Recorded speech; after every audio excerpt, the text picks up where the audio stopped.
Hi guys, welcome back to my channel. Today I'm going to show you how to use frame sticker on Instagram story. So it's very easy. So open your Instagram and create your own story first, and then you can tap on sticker at the top of your screen, and this is the frames. So you can choose photo,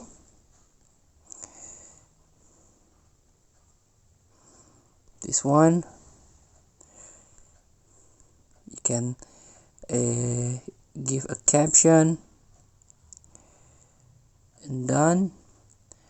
So people can shake this photo to refill it. So feel free to try Instagram story frame sticker. Thank you for watching. Don't forget to comment, like, and subscribe, and also click the next button below. See you in the next video.